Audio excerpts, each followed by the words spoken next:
فیصلہ کیا مبارک رات میں. شب برات کیا ہے؟ قرآن کے اللہ فرما رہا ہے کہ مبارک رات، لیلۃ مبارکہ، مبارک رات. تو معلوم یہ ہوا اللہ جس کو مبارک کہے اس کی برکتوں کا عالم کیا. علماء فرماتے ہیں کہ جس شخص کو اس رات کی ایک برکت بھی مل جائے تو برکت ہمیشہ باقی رہتی ہے، اس کی دنیا بھی سنور جاتی ہے، آخرت بھی سنور جاتی ہے. اللہ فرما رہا ہے کہ اس رات میں اللہ تعالیٰ کیا کام کیا. اللہ تعالیٰ فرما رہا ہے کہ قرآن کو نازل کرنے کا فیصلہ ہم شب برات میں. شب برات قدر میں کیا بات ہے؟ شب قدر کے بارے میں اللہ فرما رہا ہے اِنَّا أَنزَلْنَاهُ فِي لَيْلَةِ الْقَدْرِ، ہم نے اس قرآن کو نازل کیا شب قدر میں. شب قدر رمضان میں ہوتی ہے 27ویں شب، لیکن اللہ فرما رہا ہے کہ شب قدر میں قرآن کو نازل کرنے کا فیصلہ اس سال شب برات میں ہم نے کیا. پہلے شب برات آتی ہے، اس کے بعد شب قدر. شب قدر میں قرآن کو نازل کرنے کا فیصلہ شب برات میں کیا گیا، یعنی کلام الہی کا فیصلہ بھی شب برات، جنت کا فیصلہ بھی شب برات، زندگی کا فیصلہ بھی شب برات میں، رزق کا فیصلہ بھی شب برات. تو عزیزان کرام، اللہ سبحانہ و تعالی قرآن نازل کب کیا؟ شب قدر میں، لیکن فیصلہ کب کیا اس کا؟ شب برات میں فیصلہ. تو آپ دیکھیے قرآن کی عظمت کو سمجھیں. قرآن نازل ہوا شب قدر میں، لیکن اس کا فیصلہ شب برات میں ہوا. تو اللہ فرما رہا کہ یہ رات بھی برکتوں والی ہے، یہ رات برکتوں والی رات ہے. عزیزان کرام، ویسے یہ شب قدر ہو یا شب برات، ان راتوں کی قدر وہی شخص سمجھ سکتا ہے جو رات کی قدر جاتا ہے. دن افضل ہے یا رات؟ رات افضل ہے، رات افضل ہے، کیونکہ قرآن بھی رات میں نازل ہوا. کیا مطلب؟ پورا قرآن لوح محفوظ سے پہلے آسمان پر جو نازل ہوا رات میں ہوا، شب قدر میں ہوا، تو اس لیے رات افضل ہے. قرآن کو نازل کرنے کا جو فیصلہ ہوا وہ بھی رات میں ہوا. اور حضور کو جو معراج بھی اللہ تعالیٰ کا دیدار ہوا دن میں ہوا یا رات میں ہوا. تو معلوم یہ ہوا کہ اللہ کے پاس رات کی فضیلت زیادہ ہے. اور آج راتوں کو مسلمان کس طرح ضائع کر رہے ہیں. دیکھیے 2-2 بجے تک جاگ رہے ہیں. عام راتوں کی بات کرو، آج تو جاگنا ہی ہے. آج فجر تک ہم کو جاگنا ہے، عبادت کرنا ہے، توبہ کرنا ہے، استغفار کرنا ہے، اللہ کو راضی کرنا ہے، اپنے مقدر کو چمکانا ہے. تو عزیزان کرام، رات کی بڑی فضیلت کیوں ہے رات کی؟ احادیث مبارکہ میں آتا ہے، اللہ کے رسول علیہ السلام ارشاد فرماتے ہیں کہ جب رات کا آخری حصہ ہوتا ہے، یعنی تہجد کا وقت، فجر سے 1-2 گھنٹے پہلے کی بات ہے، اللہ تعالیٰ عرش سے پہلے آسمان پر آ جاتا ہے اپنی شان کے مطابق، اپنی رحمتوں اور تجلیات کے ساتھ. اللہ تعالیٰ پہلے آسمان پر جلوہ گر ہوتا ہے. پہلا آسمان، جو آسمان ہم دیکھ رہے ہیں یہ پہلا آسمان، اس آسمان پر اللہ تعالیٰ کی تجلی ہوتی ہے. ویسے اللہ ہر جگہ موجود ہے، اللہ کو نہ آسمان کی ضرورت ہے نہ زمین. اللہ جگہ سے پاک، ہر جگہ موجود ہے لیکن جگہ سے پاک. یہ کیوں بتا رہے ہیں؟ سمجھانے کے لیے کہ اللہ تعالیٰ عرش پر ہے، عرش سے اللہ تعالیٰ پہلے آسمان پر آ رہا ہے، یعنی تمہارے قریب آ گیا. اللہ تعالیٰ اپنی رحمتوں کے ساتھ تمہارے قریب ہو گیا ہے. اب اللہ یہ چاہ رہا ہے کہ اے بندے تو بھی اللہ کے قریب ہو جائے. تو عزیزان گرامی، اللہ کی عنایت کی علامت ہے. اللہ جب بندے کو نوازنا چاہتا ہے تو پہلے آسمان پر اللہ تعالیٰ تجلی فرماتا ہے، یعنی بندوں کو کچھ دینا چاہ رہا ہے. تو یہ روزانہ رات میں ہوتا ہے، دن میں ایسا نہیں ہوتا. دن میں تو اللہ تعالیٰ عرش پر ہے، عرش سے پہلے آسمان پر اللہ تشریف لاتا ہے، نزول اجلال فرماتا ہے، تجلی فرماتا ہے رات کے وقت. اسی لیے تہجد کی فضل ہے. اللہ کے رسول علیہ السلام پوری حیات میں کبھی تہجد نہیں چھوڑے. وجہ کیا ہے؟ 5 نمازیں ایک طرف ہے، تہجد اس سے زیادہ افضل ہے نفل نماز، لیکن اللہ کے جو زیادہ قریب ہوتے ہیں تہجد کے ذریعے، کیونکہ یہ میٹھی نیند کا وقت ہوتا ہے، خواب غفلت ہے. اس وقت جب بندہ بیدار ہوتا ہے، اپنے نفس کو مارتا ہے، تو اللہ تعالیٰ اس کو وہ نعمتیں عطا کرتا ہے جو عام انسان کو ہوتا ہے. صحابہ، اہل بیت، اولیاء اللہ کی زندگی نہیں ہے، تہجد گزارتے ہیں. وجہ کیا ہے؟ جو کچھ پانا ہے رات میں ہی پانا ہے. عطار ہو، رومی ہو، رازی ہو، غزالی ہو، کچھ ہاتھ نہیں آتا بے آہ سحر در. علامہ جامی فرما رہے ہیں، علامہ اقبال فرما رہے ہیں، عطار ہو، رومی ہو، رازی ہو، غزالی ہو، کچھ ہاتھ نہیں آتا بے آہ سحر در. یعنی سحر تہجد کے وقت اٹھ کر گریہ وزاری کے بغیر، عبادت کے بغیر کوئی قرب نصیب نہیں ہوتا، حاصل نہیں ہوتا. اور اسی لیے اللہ تعالیٰ اپنے نیک بندوں کی صفت کیا بیان کیا؟ وَبِالْأَسْحَارِ هُمْ يَسْتَغْفِرُونَ. سحری کے وقت وہ استغفار کرتے ہیں، تہجد پڑھیں، اس کے بعد اپنے گناہوں سے مغفرت کریں. تو اللہ کو اس وقت میں عبادت کرنا زیادہ پسند ہے. تو عزیزان گرامی، آج کی جو رات ہے تہجد کا بھی ہم اہتمام کریں. 8 رکعت نفل نماز پڑھیں، یہ متبرک رات ہے. اور آخری وقت میں ہم استغفار کر کے دعائیں کریں. تو عزیزان گرامی، میں یہ عرض کر رہا تھا کہ ہر رات اللہ تعالیٰ آخری وقت، رات کے آخری وقت عرش سے پہلے آسمان پر تشریف لاتا ہے. لیکن شب برات کی کیا خصوصیت ہے؟ شب برات میں آخری وقت میں نہیں، تہجد کے وقت میں نہیں.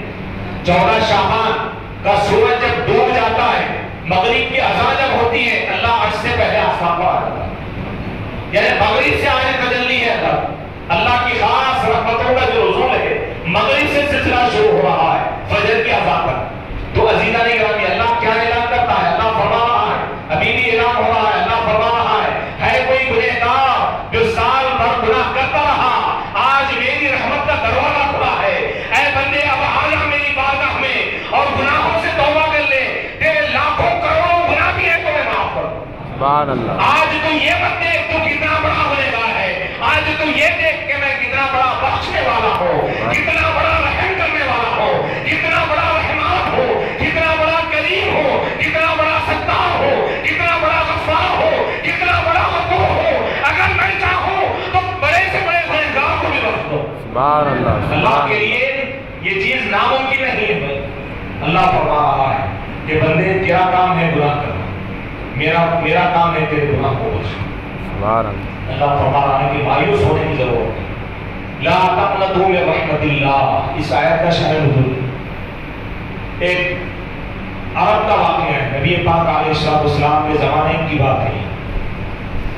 جنگ احد ہوئی جس میں حضور کے چچا حضرت حمزہ رضی اللہ تعالیٰ عنہ شہید ہوئے. تاریخ اسلام میں انتہائی دردناک شہادت ہے. ایک کافر شخص، اس کا نام وحشی تھا، وحشی بن حرب، حضرت حمزہ کو شہید کیا، نیزے سے باندھ دیا. جب آپ شہید ہو گئے تو آپ کے جسم انور کو کاٹ دیا، حتیٰ کہ کلیجہ باہر نکال دیا. اللہ اکبر. حضور علیہ السلام بہت زیادہ ہو گئے، حضور علیہ السلام بہت زیادہ ہو گئے. عزیزان کرام، ایک عرصے کے بعد پھر یہی شخص جو حضرت حمزہ کو شہید کیا تھا، حضرت حمزہ کو قتل کیا تھا، وہ شخص حضور کی بارگاہ میں ایک لیٹر لکھتا ہے، ایک خط لکھتا ہے. اس دور میں فون وغیرہ اس طرح کی ٹیکنالوجی نہیں تھی. مراسلت خطوط کے ذریعے، لیٹرز کے ذریعے کوئی پیغام پہنچاتے تھے. تو اس شخص لیٹر لکھا حضور کی بارگاہ اور عرض کیا کہ یا رسول اللہ، میں ایمان لانا چاہتا ہوں، قتل کیا ہوں، چوری کیا ہوں، شراب نوشی کیا کرتا ہوں اور بہت سارے گناہوں کر دیا. کیا اگر میں ایمان لاؤں تو کیا میرے گناہ معاف ہوں گے؟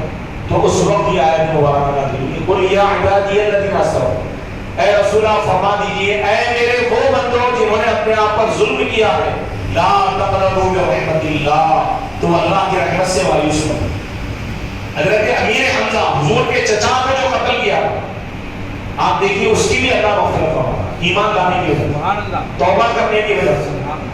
تو معلوم یہ ہوا بڑے سے بڑا گنہگار ہو، اگر صدق دل سے توبہ کرتا ہے تو آج بھی اللہ کی رحمت کا دروازہ کھلا ہو، باب رحمت کھلا آج کی رات. عزیزان گرامی، اللہ تعالیٰ بندوں کے گناہوں کو نہیں دیکھے، بندوں کی دعاؤں کو دیکھے، بندوں کی گریہ وزاری کو دیکھے گا، مانگنے کے انداز کو دیکھے گا.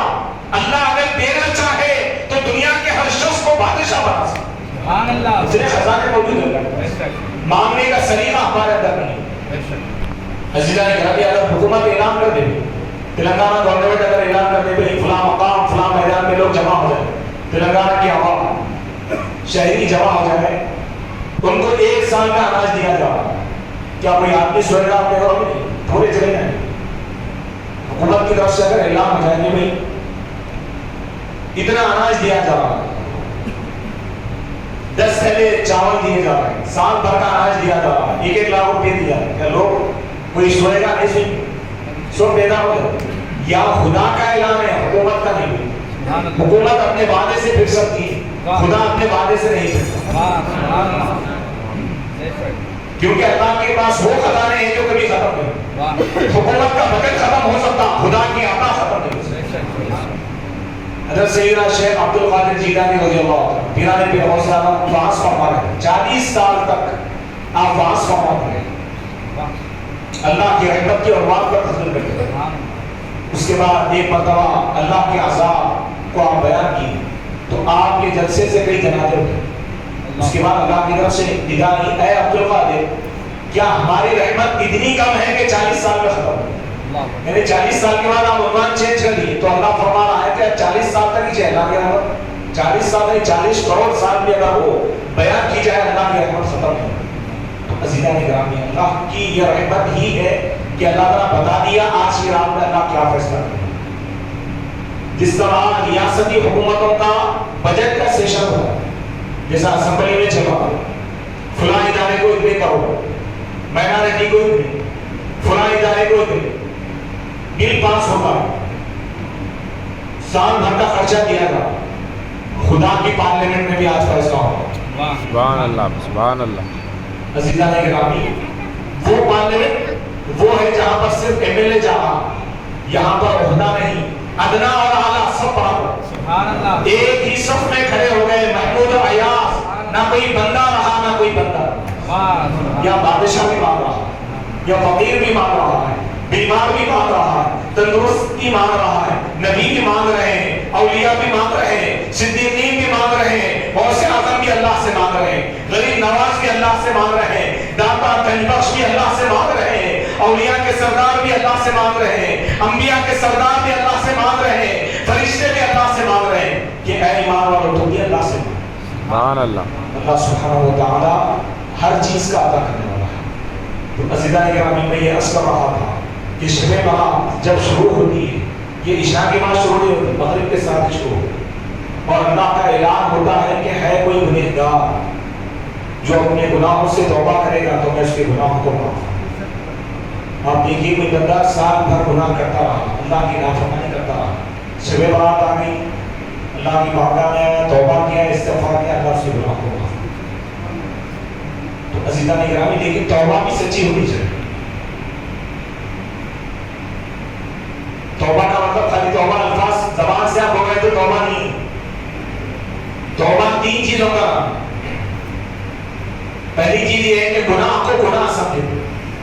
آج ماحول ایسا ہو گیا ہے کہ میں لوگ گناہ کو گناہ نہیں سمجھے، گناہ کر کے یہ سمجھ رہے کہ نیکی کی. پہلے گناہ کو گناہ سمجھے تو ہی توبہ کرے. گناہ کیا ہے بھی؟ گناہ کی تعریف ہم سمجھنا چاہیے. گناہ 2 قسم کے، چھوٹا گناہ بڑا گناہ. گناہ کبیرہ نماز کو چھوڑنا ہے گناہ کبیرہ. والدین کو تکلیف پہنچانا گناہ کبیرہ ہے. کسی مسلمان کو گالی گلوچ کرنا یہ کیا ہے؟ گناہ کبیرہ ہے. مسلمان کی غیبت کرنا یہ گناہ کبیرہ ہے. کسی کی جبر خوری کرنا یہ گناہ کبیرہ ہے. عزیزان گرامی کسی شخص پر ظلم کرنا یہ بھی گناہ کبیرہ ہے.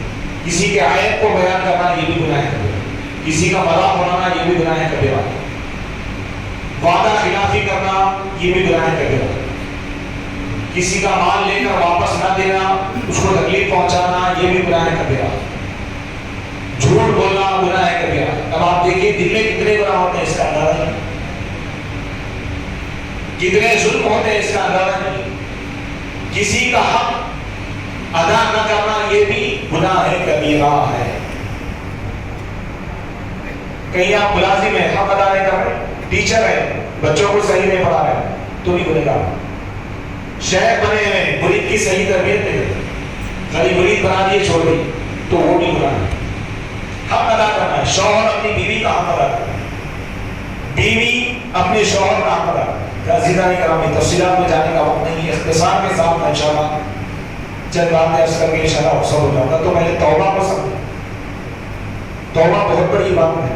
ان اللہ یحب التوابین، اللہ تعالیٰ توبہ کرنے والوں سے محبت فرماتا ہے۔ توبہ کر لیا، 5 منٹ میں اللہ کا محبوب بن گیا۔ توبہ میں کیا ہے؟ اپنے گناہوں کو یاد کر کے گناہوں پر اظہار ندامت کرنا، شرمندگی کا اظہار کرنا، آنسو بہانا، پھر اس کے بعد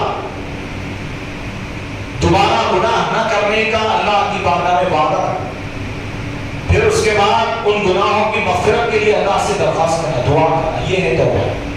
یہ توبہ ہر مسلمان پر فرض ہے، ہر ایک پر فرض ہے توبہ، اور 24 گھنٹے توبہ کرنا فرض ہے،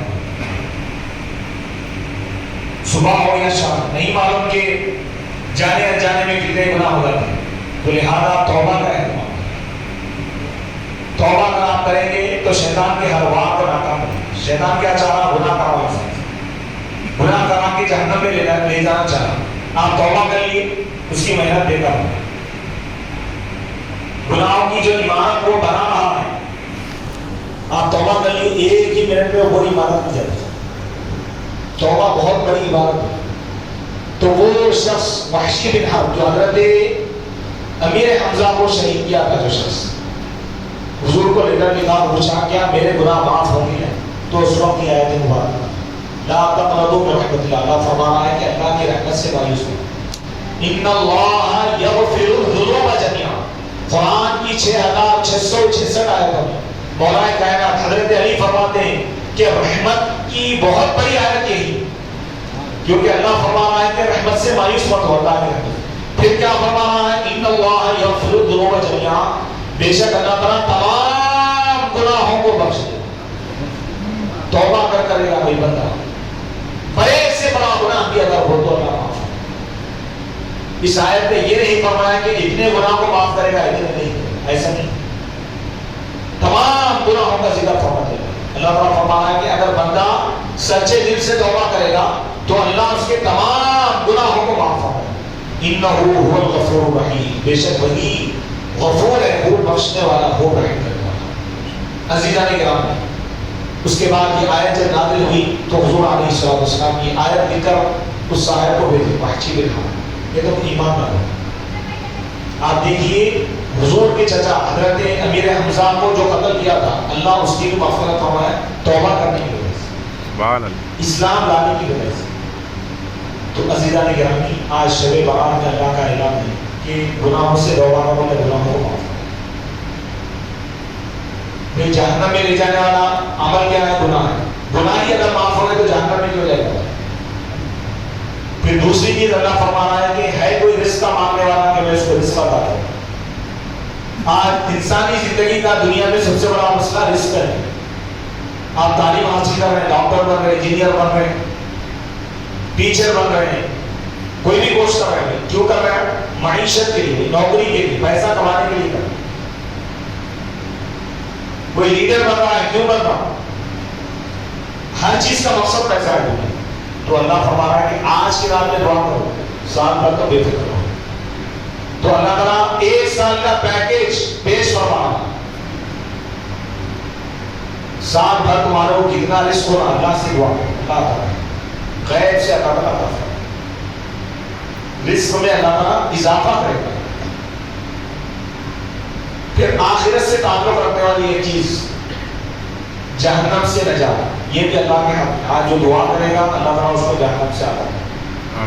بندہ دنیا میں کیا چاہتا ہے؟ رزق بڑھ جائے، دولت بڑھ جائے، رزق میں برکت ہو اور طویل زندگی ہو۔ پیسہ ہے لیکن زندگی نہیں ہے تو بیکار، زندگی ہے لیکن پیسہ نہیں ہے تو بھی اس کے لیے مشکلات۔ تو تمام مسائل کو اللہ تعالیٰ آج کی رات حل کرنا، فائنلائز ہونے والا ہے۔ آج کی رات 1 سال کے تمام مسئلوں کو اللہ تعالیٰ حل فرمائے۔ تقدیر بدلنے والی، لوگ جو سمجھتے بھائی دعا کرنے سے کیا ہوتا ہو، دعا سے کیا نہیں ہوتا، یہ جو کام آپ کی دولت نہیں کر سکتے، دنیا کے ڈاکٹر مل کے ایک مریض کو اٹھا کر نہیں بٹھا سکتے، یہ دعا مردے کو بھی زندہ کر دیتی، مرنے والے کی زندگی کو بڑھا دیتی، وہ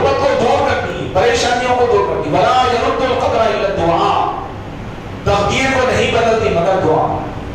تو عزیزان گرامی دعا کا ہتھیار استعمال دعا کیجیے, توبہ اور استغفار. ایک بات عرض کر کے میں شاید آپ سے رخصت ہو جاؤں گا کہ آج کی رات پہلی جو تسبیح ہے استغفار 100 مرتبہ پڑھیں. استغفر اللہ, پہلے گناہ معاف ہو. جتنے پریشانیاں دنیا میں آتے ہیں حدیث پاک میں ہے کہ بندے کے گناہ کی وجہ سے, رزق میں تنگی ہو رہی ہے تو گناہ کی وجہ سے, مصیبتیں آ رہی ہیں تو گناہوں کی وجہ سے. تو پہلے گناہوں کا جو معاملہ ہے اس کو ہم ختم کریں, توبہ کریں, استغفار کریں. بہت فائدہ ہے اس توبہ استغفار. اس کے بعد درود پاک پڑھیں. ایک آخری بات رکھ کر میں انشاءاللہ آپ سے رخصت ہو جاؤں گا. عزیزان گرامی 6 رکعت نفل نماز پڑھیں, 2 رکعت کر کے. 2 رکعت پڑھنے کے بعد عمر میں اضافے کے لیے, برکت کے لیے آپ دعا کریں. پھر 2 رکعت پڑھ کر رزق میں برکت کے لیے دعا کریں. پھر 2 رکعت نفل نماز پڑھ کر آخرت میں نجات کے لیے, جنت کے لیے, دوزخ سے محفوظ رہنے کے لیے دعا کریں. اگر ہو سکے تو ہر شخص یاسین کی بھی تلاوت کرے اور صلاۃ التسبیح پڑھیں. صلاۃ التسبیح کی بھی بڑی اہمیت ہے. اللہ کے رسول فرماتے ہیں کہ جو زندگی بھر میں بھی اگر ایک مرتبہ پڑھ لے گا, حضور فرماتے ہیں کہ سمندر کے پانی کے قطروں کے برابر بھی اگر اس کے گناہ ہیں اللہ اس کو معاف کرے. سبحان اللہ. دنیا میں جتنی آبادی ہے ان لوگوں کے برابر بھی اگر اس کے گناہ ہے تو اللہ معاف کرے. زمین اور آسمان کے برابر بھی اگر اس کے گناہ ہے تو اللہ معاف کرے. صلاۃ التسبیح کا اہتمام کریں. اور آخری وقت کل کا روزہ بھی ہم کو رکھنا ہے انشاءاللہ, کیونکہ سال بھر کے اعمال اللہ کی بارگاہ میں پیش ہوتے ہیں. حضور علیہ الصلوۃ والسلام روزے کا اہتمام فرماتے ہیں, روزہ بھی رکھیں. عزیزان گرامی سحر سے پہلے کا جو وقت ہے تنہائی میں ہم گزارنا اس وقت, اور تہجد کی نماز پڑھ کر ایک 15-20 منٹ سحری سے پہلے ہم توبہ استغفار کریں, اللہ کی بارگاہ میں تڑپتے ہوئے دل کے ساتھ دعائیں کریں اپنے لیے, اپنے اہل و عیال, والدین کی مغفرت کے لیے, عالم اسلام کے تمام مسلمانوں کے لیے دعا کریں. آج دعا کی رات ہے, آج مانگنے کی رات ہے. اللہ فرما رہا ہے تم کیا کیا مانگ سکتے ہو, کوئی چیز نہیں ہو رہی ہے. دنیا میں کوئی خواہش پوری ہو یا نہ ہو, لیکن اللہ کی بارگاہ ایسی ہے اگر آپ بادشاہ بھی مانگے تو اللہ دے سکتے. شرط یہ ہے کہ آپ کے اندر سنبھالنے کی صلاحیت. ہم تو مائل بکرم ہے, کوئی سائل ہی نہیں, راہ دکھلائے اسے کوئی راہ رو منزل ہی نہیں. درود پاک اور استغفار, ذکر و اذکار, عبادتوں کے ذریعے, توبہ اور استغفار کے ذریعے اس رات اللہ کو ہم راضی کریں, اللہ کو منائیں. اللہ اگر راضی ہو جائے یہ دنیا کی کوئی حقیقت ہی نہیں, اس سے بڑی دنیا اللہ کو کرنا. اللہ سے دعا ہے کہ اللہ تعالیٰ مجھ کو اور آپ کو عالم کے سارے مسلمان اس رات کی تمام رحمتیں, برکتیں, نعمتیں, سعادتیں عطا فرمائے.